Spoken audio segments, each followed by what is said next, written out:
everybody, I hope you're having a nice day. I am currently sitting in the biggest mess ever. I've had to clear a little spot so I could film this video, but basically we're getting our roof terrace done, and over here to my right, you can't see it, but I've got random plants. There's a fir tree, there's a giant jasmine bush, and in our living room all our furniture is in there for the roof terrace. It's literally chaos. Around me I've got bags of soil, compost, but on the screen it's all lovely and clear. So I'm here today to review my coat that I'm wearing, which is the pattern from Prima. So I'm going to start with that, and then I've also got some extra bits as well that are non-sewn related, but I've had some requests for, so I'm going to talk you through those. So to start with, here it is. It is, I'm going to stand back so you can see a little bit more. So I've done a little tie belt that wasn't in the pattern, but I like a tie belt. I've got nice big pockets. I think it's worked out really nicely in this fabric, and I'm wearing it, I don't know if you can see, but I'm wearing it with all white. I thought because it's spring, summertime, if I put it on with all black, which was the other colour I thought would really go with this camel, it felt a bit dark and dismal. And it matches my slippers. I've got a matching outfit. Normally I'm sitting in these dresses that I'm showing to you, and I've got slippers on or bare feet, but this time the slippers match the outfit. So this I think still needs a little bit of a press. It's kind of, I've literally just finished it, but yeah, it's just here's bugging me a little bit. But I need to give it a proper press. When you're pressing wool, this is a trick I learned from Julie, is you should steam and press it flat, and then either knock the steam out so that it sets it, so using kind of some kind of wooden spoon or something, or you just need to leave it on the ironing board or on the stand. It's a bit like setting your hair in rollers. You've got to let it kind of cool. If you heat it and then move it, it's not going to set in the right way. So this needs a really good press, but I just didn't have time to do it. And the light is fading, and I just wanted to film this. So yes. Anyway, what do I think of this pattern? Well, as a pattern, I should actually show you the inside as well, so you can see it's got facings there. There's a neck facing, fully lined. Yeah. Okay, so as a pattern, I really like it. I didn't change anything. I think I just slightly curved the corners of the pockets, but really, really pleased with it. But the instructions and following it, oh my goodness, it was a bit tricky to follow. And I think there was a lot of swearing, there were some foolish mistakes on my part. But I remember feeling that I was so grateful that the independent pattern companies exist, because we all explain things a lot better than others. And this reminded me of basically working from regular patterns. I'm not trying to slate regular patterns, and I'm certainly not trying to slate this, but it's just definitely more challenging to follow. So this was the instructions. So these are the instructions. It was just like part of the pattern. So basically the pattern is printed on this sort of newspaper paper. I guess they get that left over. So, and there's various bits you have to add on if you want to make it longer, because there's only, I guess the paper can only be printed a certain size, so you've got to add on sections if the pattern is longer than, say, what the paper is.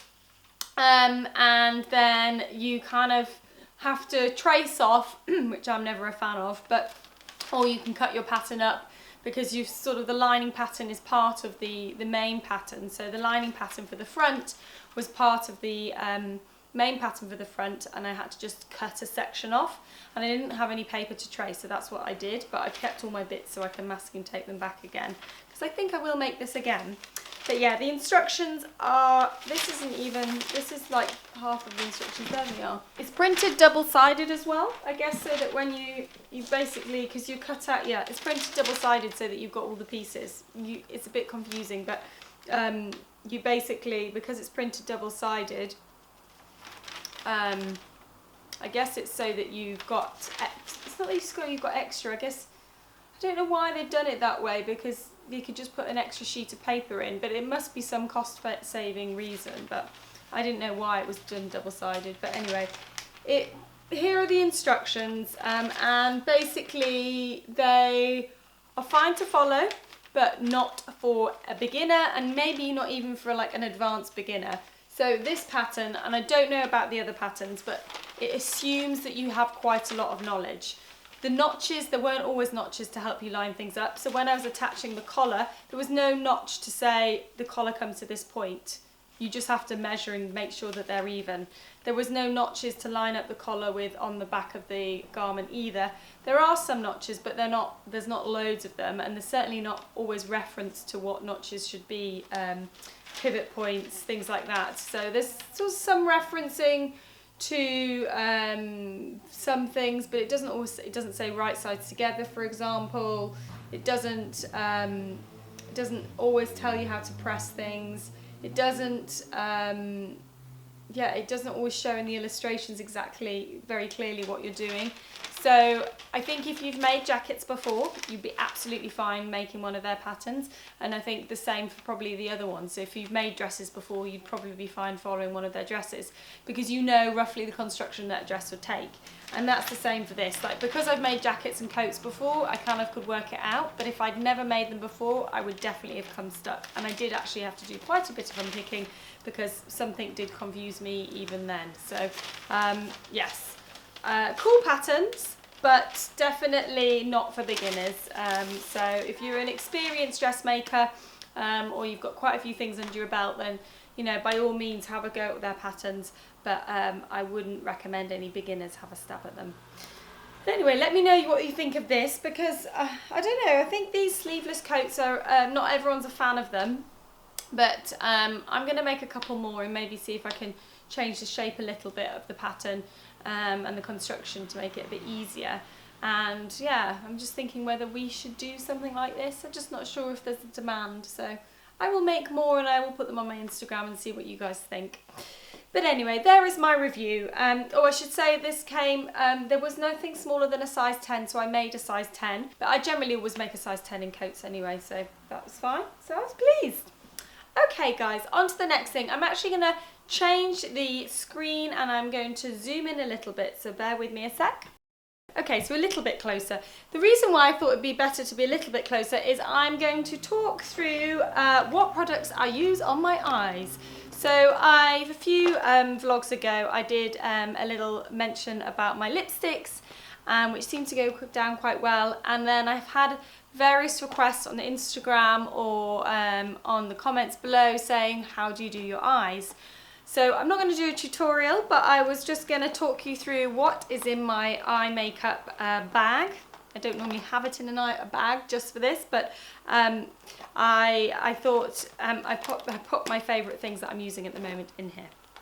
Okay, so what is in here? So I guess I'm going to start with primer. So I'm a big fan of primer for your face anyway. So if before I put foundation or tinted moisturiser on, I often put a primer on my face because I have very dry skin and I like to have illuminating primers on just to give it a bit more of a healthy glow. Otherwise it can look quite dull. But I also use a primer for my eyes, which this one is Benefit Stay Don't Stray. And I use this mainly just to make sure that the foundation, to make sure the eyeshadow lasts and stays in place, and it just goes on a lot better. So this is a really good one, but I think Urban Decay also do a really good one, so maybe once this is finished I will use that. And it basically comes in, looks like concealer, little wand, and you just pop it on your eyelids, smooth it, rub it in. It's kind of I think they must do it in two colours. This is light medium, and then you pop your eyeshadows on afterwards. So I don't know if you can see my eyeshadow today. I'm somebody who likes putting eyeshadow on, but I tend not to put really heavy dark colours on because I often do a red lip. I think that personally I don't like too heavy eyes and red lips as well. So I tend to use quite neutral things. So I've got three eyeshadows here that I'm using quite a lot. So I'll start with what I'm wearing today. So I'm a big fan of Charlotte Tilbury at the moment, and I'm currently wearing this palette. This palette, the three things at the bottom, they have got the, they're the eyeshadows that I'm wearing. So you start with this little pink one and you put it all the way over your eye, up to your eyebrow. And then you put this sort of shimmery champagne-y one on, and I just put that on just kind of on my eyelid, not sort of beyond the crease. And then there's this one which is kind of for shading. So what I tend to do is I put that in the crease and at the corner, and then I blend it out. So that's what I've got on today, but I tend to alternate between this and the other ones. Another really good one is the Urban Decay Naked palette, and these are the colours in there. And basically I'll wear a lot of these lighter ones, and then I'll mix in some of the brownie ones for shading. So these are really good. I definitely, both the Charlotte Tilbury and Urban Decay, they're really good eyeshadows. They're not the cheapest ones, but my experience of eyeshadows is the cheaper brands, like the Boots brands, they tend not to have the same pigmentation. They don't what's the word? Blend.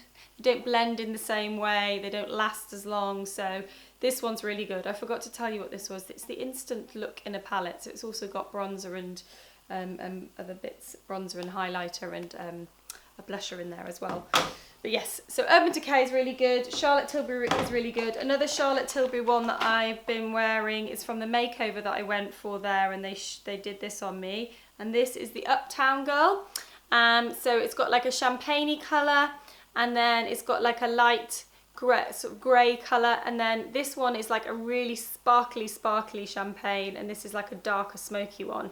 So I just tend to use those two. I'll put the sparkly one all over my eyelid up to my eyebrows, and then I'll put a little bit of the lighter coloured one sort of in the socket crease line and around the sides, just to kind of, I like a kind of more a feline eye, so that's what I try and create. And that is those. What else? Brushes. So to put those on, I do use an expensive brush as well. I use a MAC 217, I think. Was it a 216?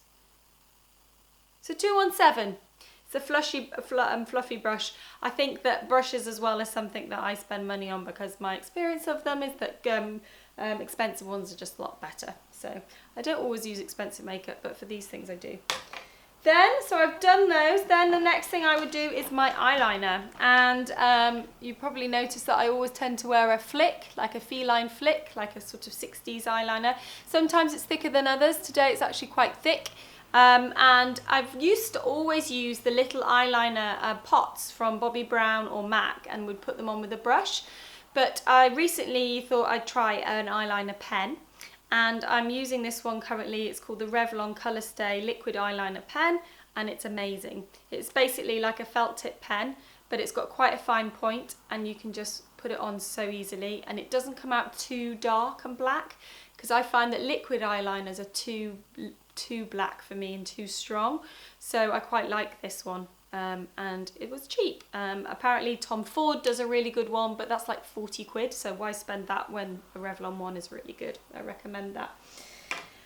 And then once I've done my eyeliner, I will move on to my eyelashes, and I'll curl my eyelashes. I'm lucky that they're quite long, my eyelashes, but I do like to curl them because it just makes my eyes look more open.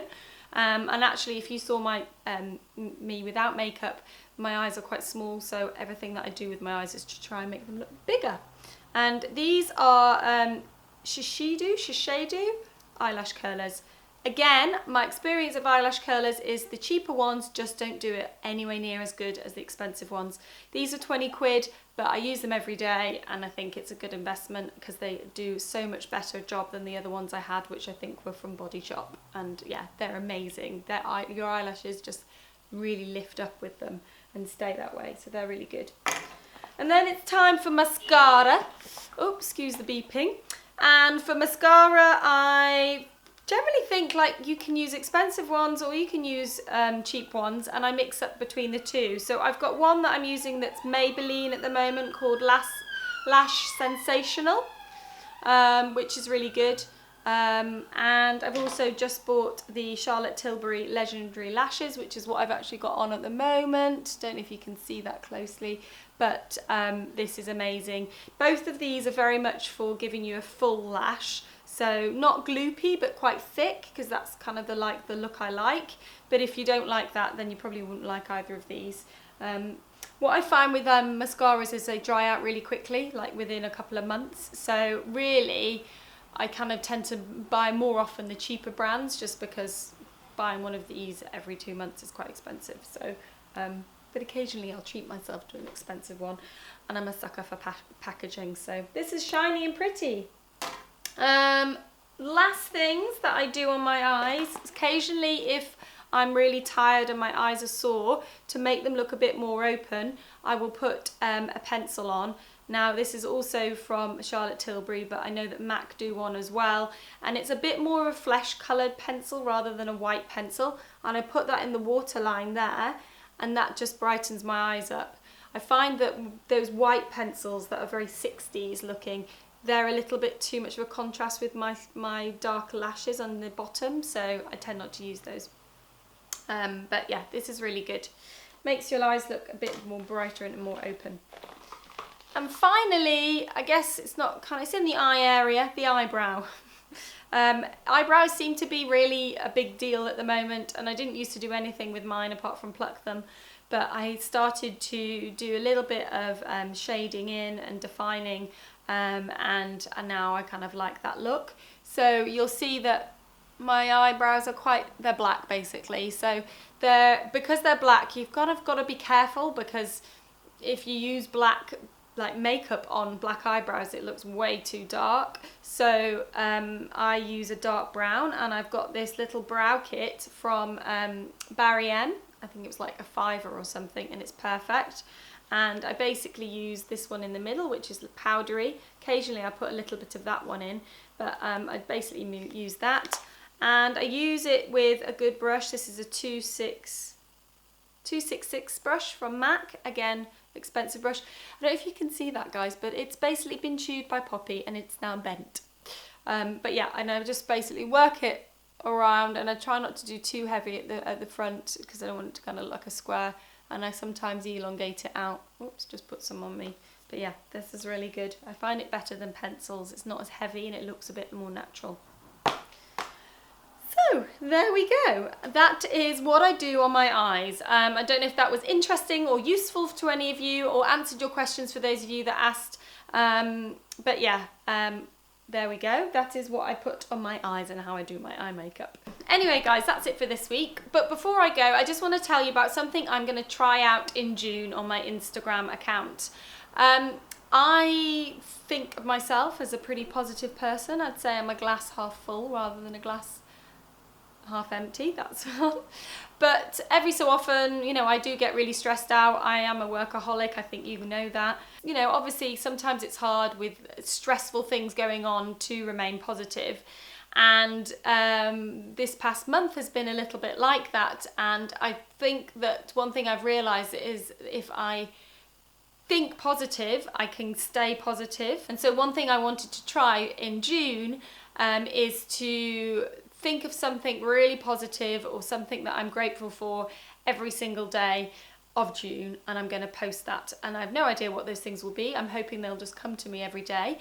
But I thought it'd be a really interesting experiment to see if I can make myself even more positive by thinking of positive thoughts every day, and trying to remain with a positive outlook. Could I say positive anymore? Anyway, the hashtag is going to be #positiveeveryday. We will put that up on the screen now. If you want to join me, please do. I would love to see what your positive things every day is. Maybe you are just being appreciative of chocolate, or you are loving a flower that you've seen, or just the fact that it's summer, whatever it is. Let's give it a whirl and see if we can all feel more positive by just giving it a little bit of thought every day. And yeah, I hope some of you will join in with me. That's it though. I am going on holiday next week, so I'm going to have a lot of things to be positive about next week. I'm going to Barcelona with my sister, and then her partner Sid and Matt are joining us midweek, so we're going to have a couple of girly days, no doubt, sitting on a beach, which will be lovely, and then probably having to do a few more activities once the guys get there, because I know that they're not going to want to sit still on a beach for that long. Anyway, I hope you all have a lovely weekend, and I will see you next week. Bye!